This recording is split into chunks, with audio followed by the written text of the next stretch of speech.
Halo, jangan lupa buat support terus channel YouTube Ketapang TV Jurnal dengan cara di like, comment, and subscribe. Jangan lupa aktifin juga tombol lonceng notification-nya ya.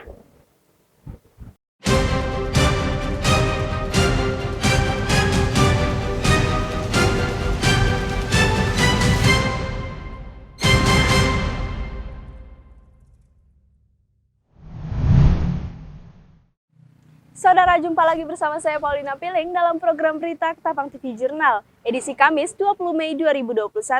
Berbagai informasi menarik di seputaran Kabupaten Ketapang dan sekitarnya akan kami suguhkan untuk Anda. Inilah dia Ketapang TV Jurnal selengkapnya. Organisasi Gradasi lakukan audiensi bersama PJ Sekretaris Daerah Kabupaten Ketapang Suherman pada Selasa 18 Mei 2021.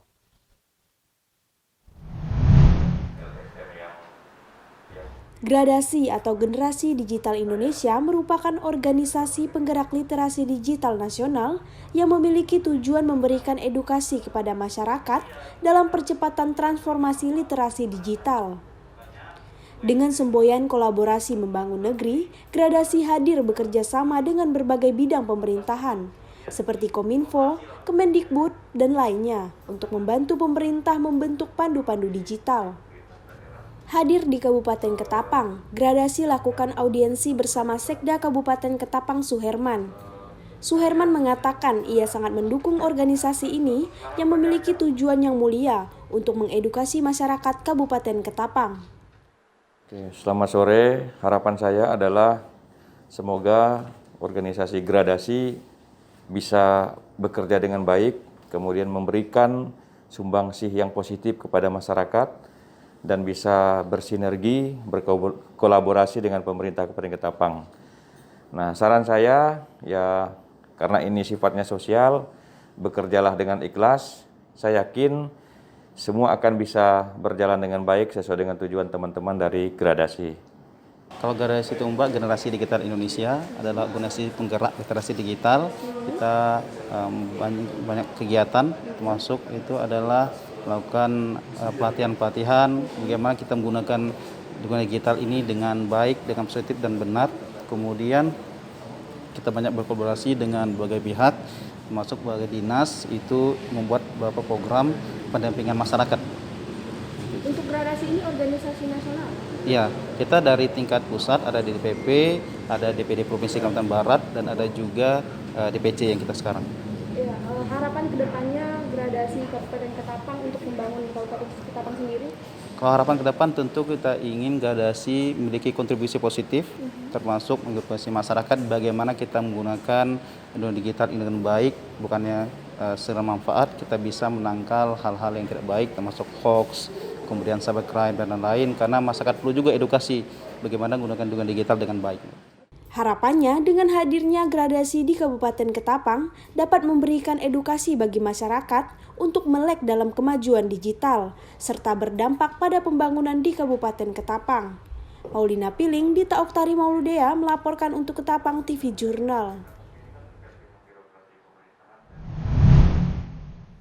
Adanya laporan pemalsuan surat keterangan PCR negatif mengatasnamakan laboratorium Medilab yang disampaikan kepada pemerintah Provinsi Kalimantan Barat. Kepala Dinas Kesehatan Kalimantan Barat Harrison mengatakan, surat keterangan palsu ini bisa menjadi penyebab tingginya kasus positif COVID-19 di Kalimantan Barat sebulan terakhir.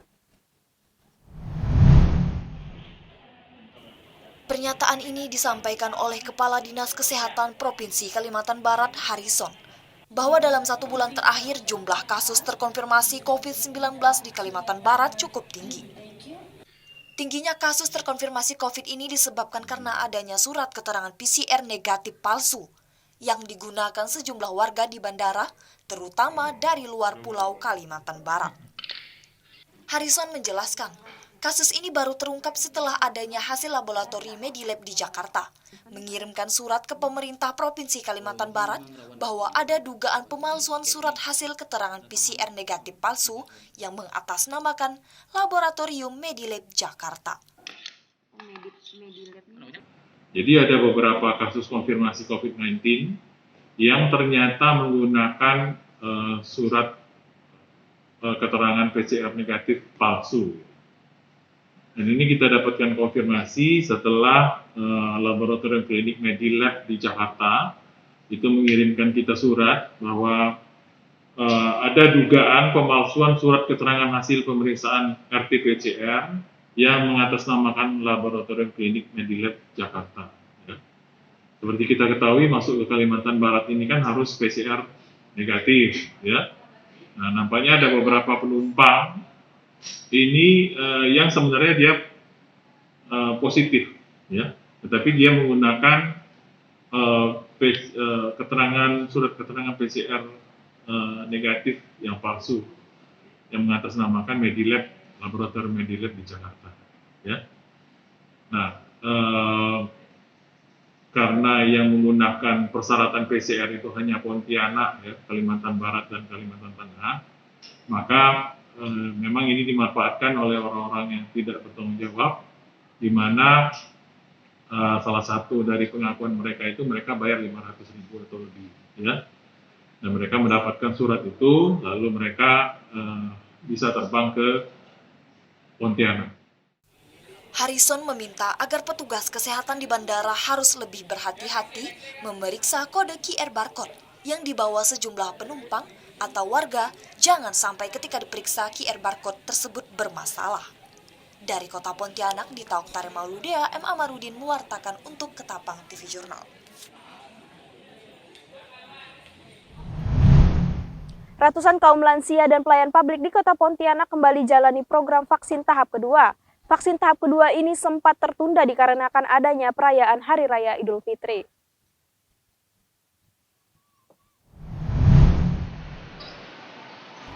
Tim gugus tugas penanganan COVID-19 Kota Pontianak kembali melanjutkan program vaksinasi masa COVID-19 tahap kedua kepada kaum lansia dan pelayanan publik pada Kamis 20 Mei 2021. Setidaknya ada ratusan kaum lansia dan pelayanan publik ikut dalam program vaksinasi tersebut. Vaksin ini merupakan lanjutan dari program vaksinasi masa tahap kedua yang dilakukan oleh pemerintah Kota Pontianak sebelumnya. Namun dengan adanya perayaan Hari Raya Idul Fitri, program ini dihentikan sementara waktu.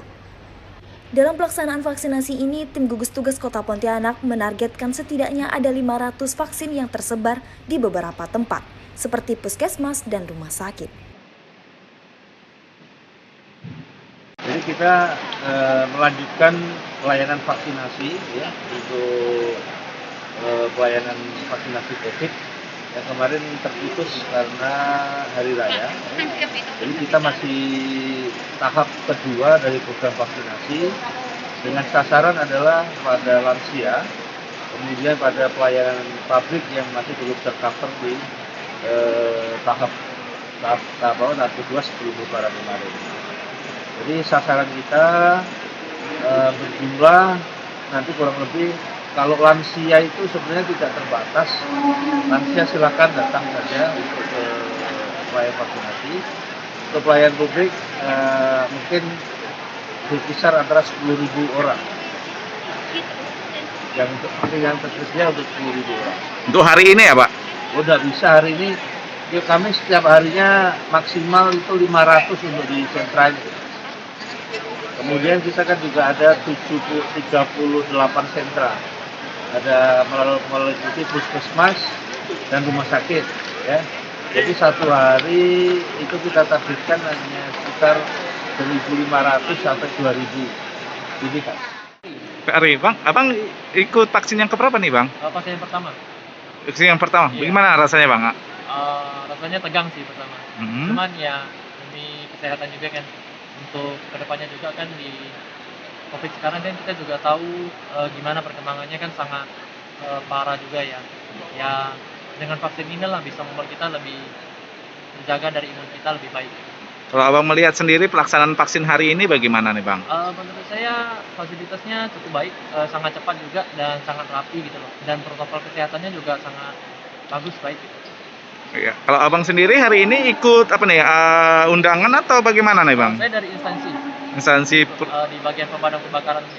Untuk mempercepat program vaksinasi massal di Kota Pontianak, tim gugus tugas penanganan COVID-19 Kota Pontianak juga menyediakan program vaksin massal di beberapa tempat, diantaranya di puskesmas dan di rumah sakit dengan harapan program vaksinasi ini bisa tercapai secepat mungkin. Dari Kota Pontianak, Dita Oktari Mauludea, M. Amarudin mewartakan untuk Ketapang TV Jurnal.